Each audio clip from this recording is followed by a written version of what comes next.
Hello, Tom Maguire. I just want to do a review on the book Entangled Life, How Fungi Make Our Worlds, Change Our Minds and Shape Our Futures. So, I've recently read and reviewed James Banks' English Pastoral and A Shepherd's Life, his other one. I've been keen on reading some of Robert Macfarlane's stuff as well.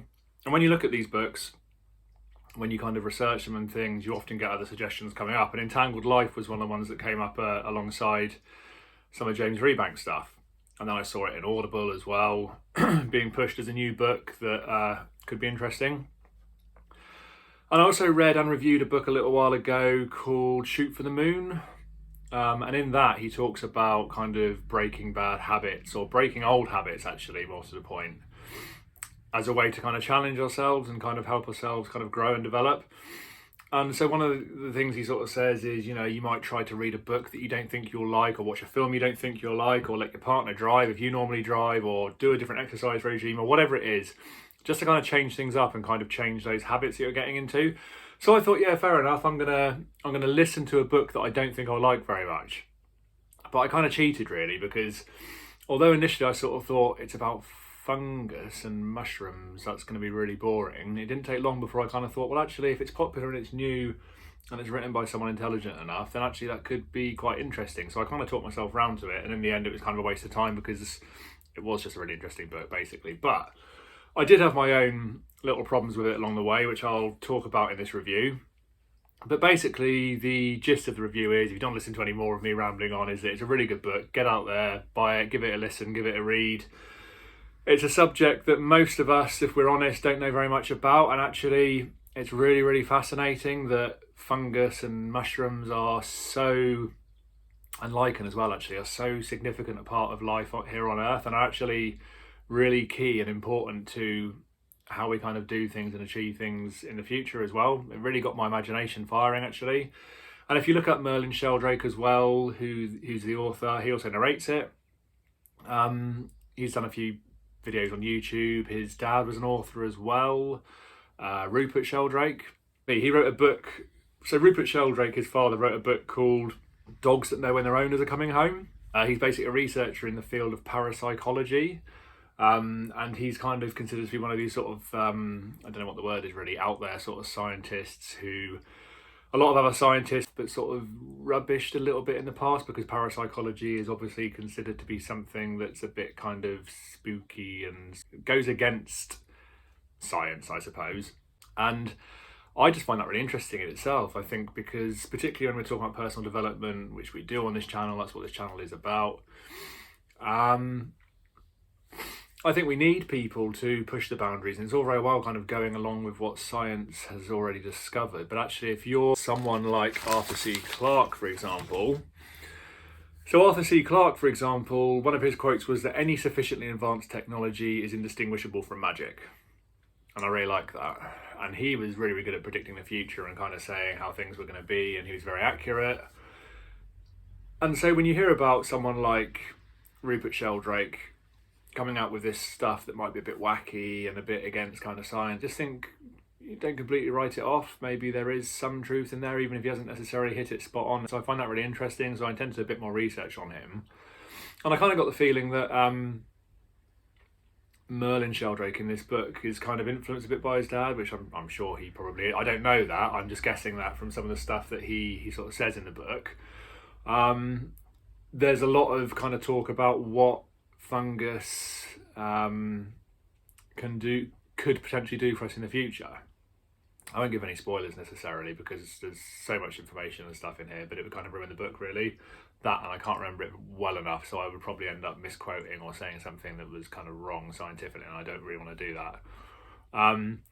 But he covers all sorts of things, from kind of magic mushrooms and psilocybin, which is something that's been hot at the minute. Tim Ferriss tends to talk a lot about them. There's lots of stuff around kind of mind-altering drugs and what they can do for depression and things, which is really, really interesting, I think, in itself. So that alone could take up an entire book, and I'm sure there probably are books out there. I haven't actually looked into it yet. There probably are entire books on that.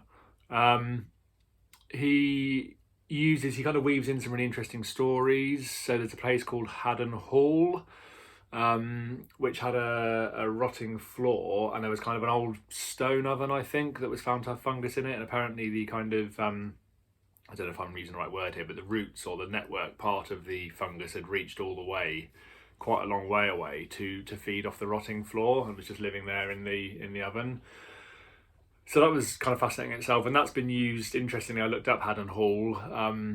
It's considered to be this fantastic grand old hall, a really good example.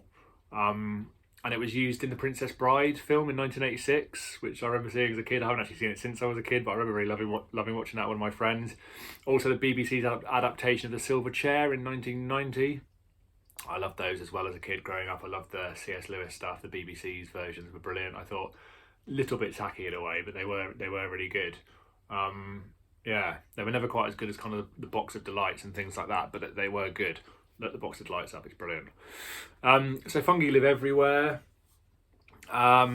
He talks about how algae and fungi sort of merged together however many years ago, and were basically responsible for getting plants out of the water and onto the land. So plants didn't live on land for a long time because it was just such a hostile environment. So they came out of the water, they didn't have any roots, and eventually they kind of formed lichens, basically, which gave the plants a chance to live on land.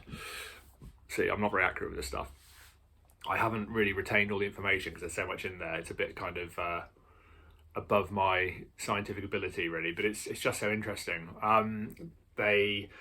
Fungus eat rubbish. They can break down oil spills. You can make furniture out of them. He says at one point there's a type of fungus that feasts on kerosene, and so they've been found to be living in aircraft fuel tanks, which I thought was quite interesting. That kind of worried me a little bit because I fly light aircraft from time to time. I don't know if it's just in maybe jet airliners potentially where it's a much bigger fuel tank. I don't know, but yeah, that got me thinking a little bit. There are ghost mushrooms which kind of glow in the dark, which look absolutely fantastic.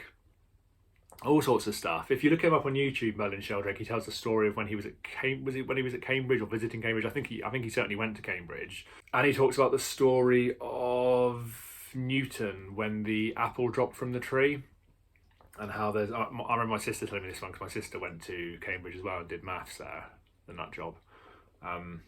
Crazy, yeah. So she went to Cambridge to do maths.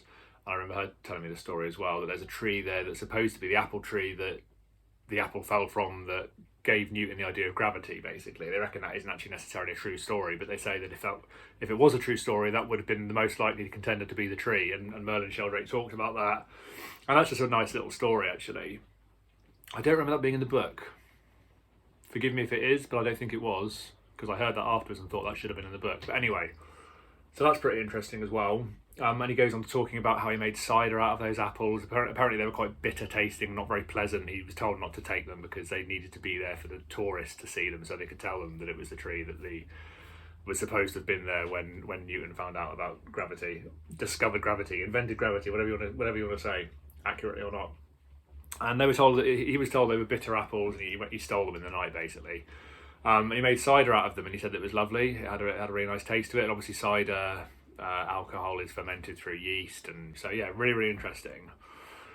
There's a horrible fungus. I don't know if it's necessarily a horrible fungus, but there's a fungus that that goes into ants, so kind of like a parasite, sort of bores into them, I suppose, and kind of leaves their brain intact, but then sort of starts controlling them and gets them to climb.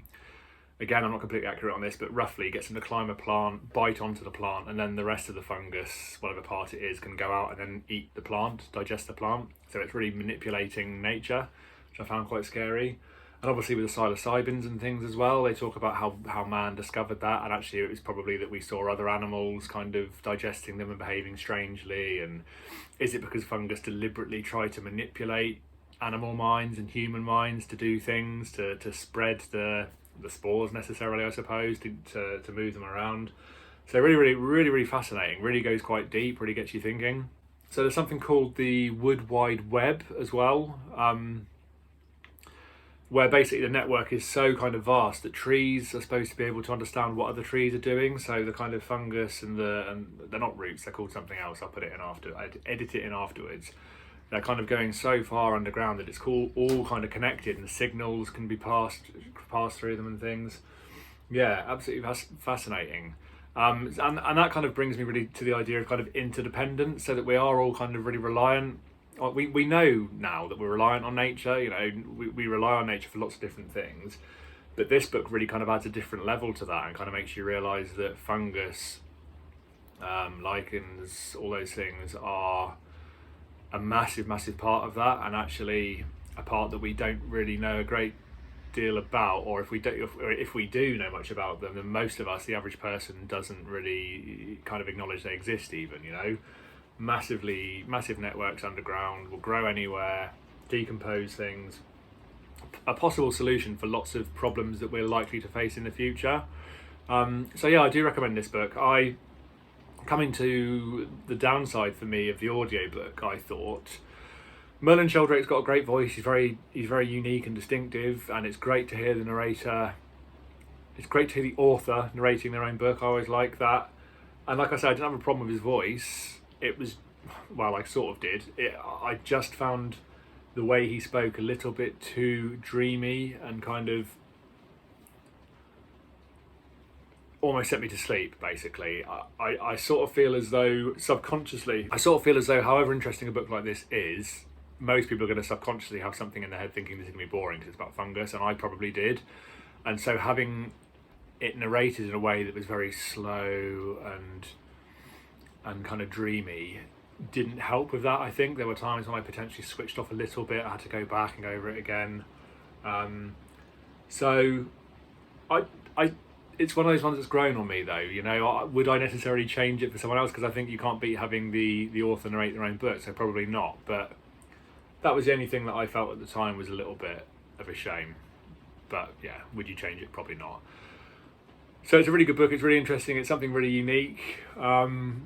I'm currently listening to Stephen Fry perform 1984 and Animal Farm, two fantastic books. I can't wait to review that one. It's absolutely brilliant.